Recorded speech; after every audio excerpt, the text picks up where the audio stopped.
The wind screamed outside the aircraft, 30,000 feet above the Atlantic. Inside, Flight 472 cruised normally, until it didn't. Two pilots sat unconscious in the cockpit. The radio was nothing but static. Passengers screamed, flight attendants panicked, and chaos ripped through the cabin. But one person felt something no one else did. Sophie Lane, an 11-year-old deaf girl, removed her hearing aids and placed her hand on the armrest. Through her fingertips, she sensed vibrations running through the aircraft, irregular, trembling, panicked. Beneath them was a familiar pattern. 3, 2, 1, SOS. The plane was calling for help.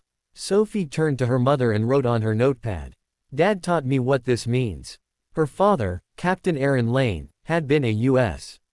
Air Force fighter pilot. 10 years earlier, he went missing during a rescue mission, declared killed in action. Before he left, he taught Sophie Morse code by tapping on her palm, knowing she couldn't hear. Sophie was born deaf due to acoustic trauma from a sonic boom while she was still in the womb. But her nervous system rewired itself. What others heard with ears, she heard with touch. She called it tactile hearing, and it made her feel things no one else could. Today, on this flight to London with her mother, that gift was about to save them all. A flight attendant named Lucas saw Sophie stand up. Her mother grabbed her arm, terrified, but Sophie wrote, "If no one flies, we fall." Lucas looked at the terrified passengers, then at Sophie's steady eyes. "Come with me," he said. The cockpit. Inside, both pilots were slumped over, alive but unconscious from a sudden carbon dioxide leak.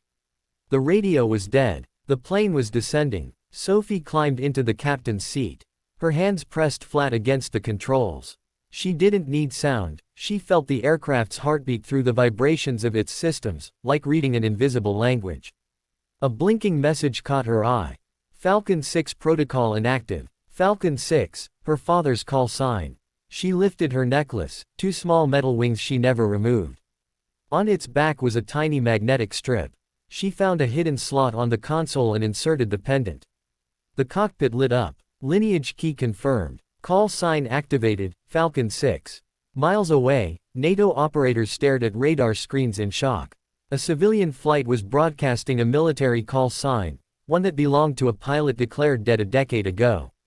Two F-22 fighter jets were dispatched immediately. The sky answers back. Sophie took the controls. Through her fingertips she felt the airflow, the angle of the wings, the strain on the engines. She lifted the plane out of its deadly descent, smooth, precise, impossible. The F-22s approached. Flight 472, the fighter pilot radioed, "You are transmitting Falcon 6 protocol. Identify who activated that signal."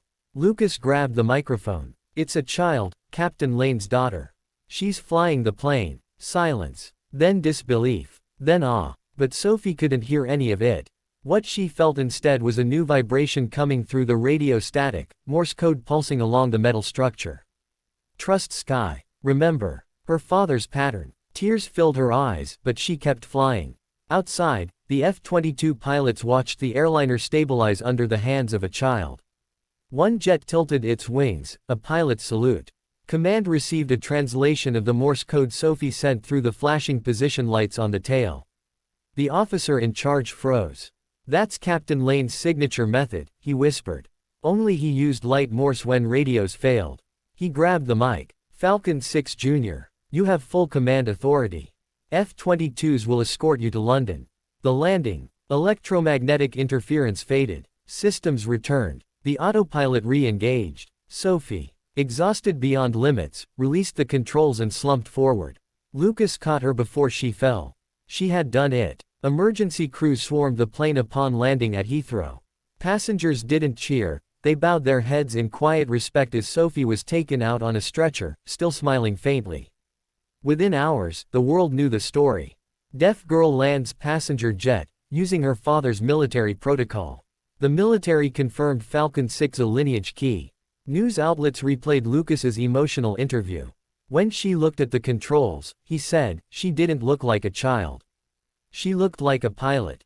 Then came the twist. 10 years earlier, during a different emergency over the Pacific, Lucas's life had been saved by a fighter pilot guiding their crippled aircraft. That pilot was Captain Aaron Lane. Falcon 6 saved Lucas once. His daughter had saved him again. The world reacts. Videos of Sophie went viral. Her necklace became a symbol of courage. The motto she wrote for Lucas, "The sky knows how to listen," became a global hashtag.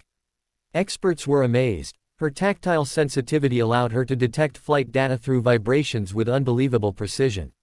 One aerospace professor said, "She didn't fly the plane despite being deaf. She flew it because she's deaf." The Air Force honored her father by adding a new display in their museum, his helmet beside a smaller one engraved. Lineage continues. Sophie Lane.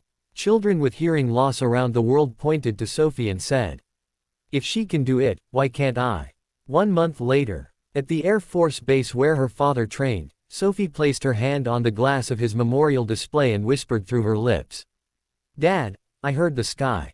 That night she dreamed she was in a cockpit again. Her father sat beside her, smiling, giving her a pilot's salute. When she woke, she was smiling too. Lucas visited that morning and signed, "How are you feeling, kid?" She signed back, "I think Dad is proud." Lucas nodded. "The whole sky is." Final message. Sophie Lane didn't save Flight 472 because she was extraordinary. She saved it because someone she loved once taught her. Listen differently. Be brave. And when the sky calls, answer. Because love is the strongest frequency in the universe. A frequency even the deaf can hear.